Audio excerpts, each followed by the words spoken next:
शेतकऱ्यांचे जीवनमान अधिकाधिक समृद्ध होण्यासाठी कृषी क्षेत्रात सातत्याने आधुनिक तंत्रज्ञानाचा वापर करणे गरजेचे आहे। राज्य शासन शेतकऱ्यांचे उत्पादन वाढविण्याबरोबरच त्यांच्या उत्पादन खर्चात बचत करण्यासाठी येत्या काळात कृषी क्षेत्रात कृत्रिम बुद्धिमत्तेचा वापर करण्यासाठी प्रयत्नशील असल्याचे प्रतिपादन कृषी मंत्री ॲडव्होकेट माणिकराव कोकाटे यांनी केले। कृषी मंत्री श्री कोकाटे यांच्या संकल्पनेतून प्रगतशील व प्रयोगशील शेतकरी परिसंवादाचे आयोजन विभागीय पातळीवर करण्यात आले होते। या अंतर्गत कोकण विभागातील ठाणे, पालघर, रायगड, रत्नागिरी, सिंधुदुर्ग या जिल्ह्यातील शेतकऱ्यांशी संवाद आणि चर्चा कार्यक्रमाचे आयोजन जिल्हाधिकारी कार्यालयातील नियोजन भवन येथे करण्यात आले होते। यावेळी ते बोलत होते। मार्गदर्शन करताना ॲडव्होकेट कोकाटे म्हणाले, शेतकरी केंद्रस्थानी ठेवून कामकाज होण्यासाठी समस्या, अभिप्राय तसेच सूचना विचारात घेऊन कृषी विभागात शेतकरी भिमुख कामकाजासाठी बदल करण्यात येत आहेत। शेतकरी व कृषी विभागाची सांगड घालून भविष्यात कृषी क्षेत्रात मोठ्या प्रमाणावर प्रगतीच्या संधी उपलब्ध होतील। कृषी विद्यापीठ यांनी केलेले प्रयोग, विकसित केलेले तंत्रज्ञान,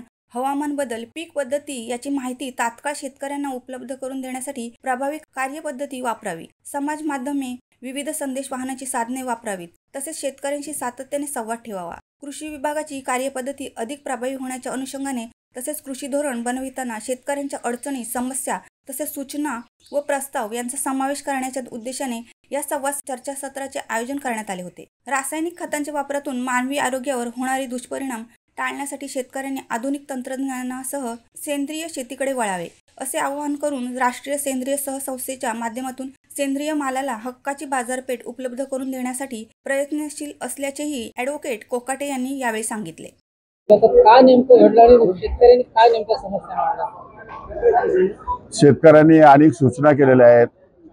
आंबा, काजू, भात, फणस, नारळ, सुपारी अशा वेगवेगळ्या उत्पादनाच्या संदर्भामध्ये जे काही वेगवेगळे प्रश्न आहेत, ते प्रश्न शेतकऱ्यांनी अतिशय मनसोक्तपणे या ठिकाणी मांडलेत।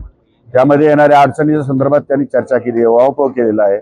त्या चर्चेवरती सन्माननीय आयुक्त माझ्याबरोबर आहेत आणि त्या संदर्भात आम्ही 2-3 दिवसामध्ये सन्मानित सेक्रेटरी आणि आमच्या सर्व अधिकाऱ्यांबरोबर बसून त्यामध्ये ज्या शक्य लवकर बदल करण्यासारखे आहेत ते तात्काळ बदल करू आणि ज्यामध्ये धोरणात्मक निर्णय घ्यायचे आहेत त्या संदर्भात माननीय मुख्यमंत्री आणि दोन्ही उपमुख्यमंत्र्यांवर चर्चा करून निर्णय घेऊ। सर, सोयाबीनची खरेदी जी आहे ती आता बंद केलेली आहे शासनाने आणि केंद्र सरकार म्हणते की सोयाबीन 100% आम्ही खरेदी करू। इकडे शेतकरी आंदोलन करतात सोयाबीनच्या संदर्भात।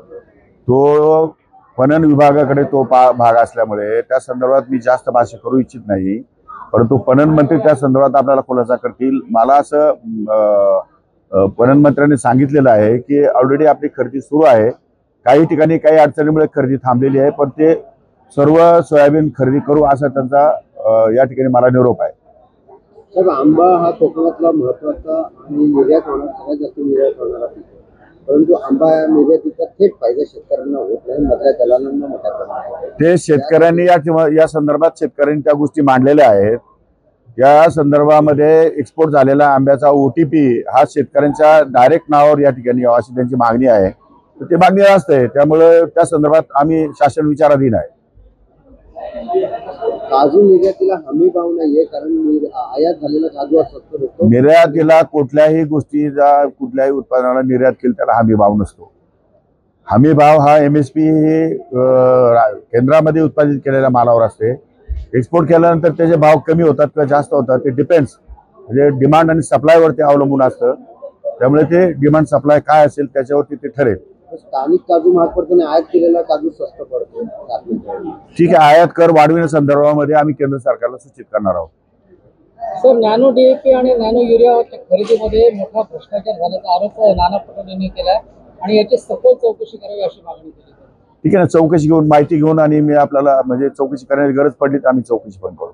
तर आता आपण नुकतं बोलले की AI टेक्नॉलॉजीचा वापर करण्याचं या बजेटमध्ये आपण मानणार, आमचे म्हणणं तेच आहे की नवीन टेक्निक, आता AI टेक्निकच्या माध्यमातून शेतकऱ्यांसाठी एक नवीन टेक्निक आलेला आहे आणि त्याचा विनियोग शेतकऱ्यांनी जास्तीत जास्त स्वरूपात करावा आणि राज्य सरकारने त्यासाठी काही सुविधा उपलब्ध करून द्याव्यात असं या ठिकाणी राज्य शासनाचं स्वतःचं मत आहे। राज्याचे उपमुख्यमंत्री आणि अर्थमंत्री सन्माननीय अजितदादा पवार हे ज्यावेळेस अर्थसंकल्प मांडतील त्यावेळेस त्या अर्थसंकल्पामध्ये AI टेक्निकसाठी काही तरतूद करण्याच्या संदर्भात त्यांनी आमची मीटिंग घेतली होती आणि त्या संदर्भात ते निर्णय घेण्याच्या मनस्थितीमध्ये आहेत तर ते दादांना आम्ही सर्वजण विनंती करणार आहोत की AI टेक्निकसाठी विशेष या ठिकाणी निधी उपलब्ध व्हावा. शिवसत्ता टाइम्ससाठी धनंजय कवठेकर, अलिबाग. दे धडक बेधडक वृत्त देणाऱ्या आपल्या शिवसत्ता टाइम्स न्यूज चॅनलला लाल बटन दाबून सबस्क्राईब करा आणि बेल आयकॉनला क्लिक करायला विसरू नका.